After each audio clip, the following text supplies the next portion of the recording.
Madame Agathe avait emménagé un matin de septembre, quand l'air sentait encore la poussière chaude et les feuilles qui tardaient à tomber. Elle était arrivée, avec 2 valises en osier, un panier de fleurs fraîches, et ce sourire lent, patient, qui donne l'impression d'avoir toujours connu le lieu. En quelques semaines, elle était devenue le pouls discret du quartier. Elle offrait des confitures aux jeunes mères, gardait les clés des maisons. On disait d'elle qu'elle avait le don d'apaiser les tempêtes intérieures. Personne ne remarquait que ses yeux, toujours doux, ne clignaient jamais. Puis les enfants commençaient à manquer.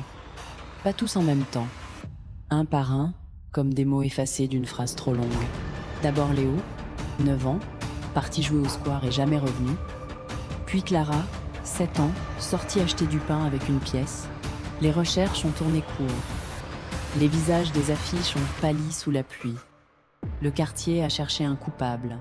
Les regards se sont posés sur Julien, le jeune homme taciturne qui vivait dans la caravane au fond de l'impasse. Il sortait la nuit, parlait peu, on a murmuré, on a pointé. La police a perquisitionné, n'a rien trouvé, mais le doute était là.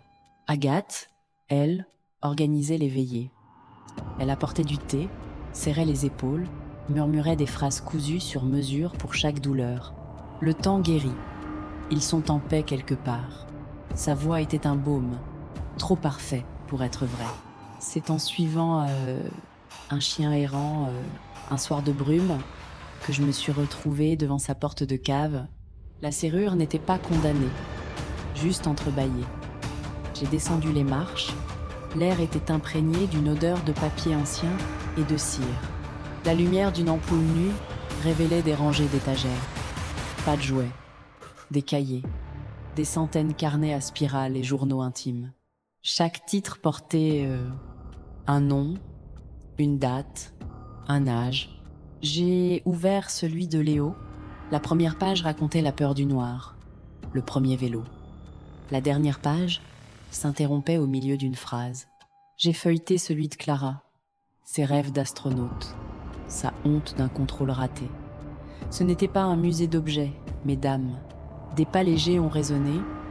Agathe est apparue dans l'encadrement, les mains jointes. Elle n'a pas sursauté. Elle a souri. Tu les cherches depuis si longtemps. Mais ils ne sont pas partis.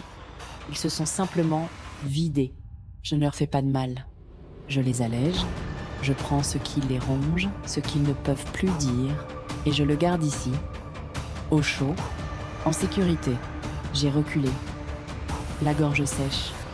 Vous les effacez. La société oublie si vite. Moi, je me souviens pour eux. C'est plus doux que la violence, c'est une mise en sommeil. Julien n'a jamais touché un cheveu de ses enfants. Il porte juste le poids de vos regards. C'est commode, un marginal. Je suis remontée dans la nuit. Le quartier dormait encore, paisible point cohenfiant dans l'illusion de la voisine parfaite. Agathe avait raison. Les enfants n'étaient pas morts. Ils erraient ailleurs, les yeux vides, incapables de dire leur propre nom. La vraie disparition ne se mesurait pas en kilomètres. Elle se comptait en pages tournées, en souvenirs rangés, en silence étiqueté. La voisine parfaite ne prenait pas la vie. Elle en gardait l'empreinte dans son sous-sol, sous une lumière qui ne faiblissait jamais. Merci d'avoir partagé ce cauchemar. À très vite, dans l'ombre du prochain secret.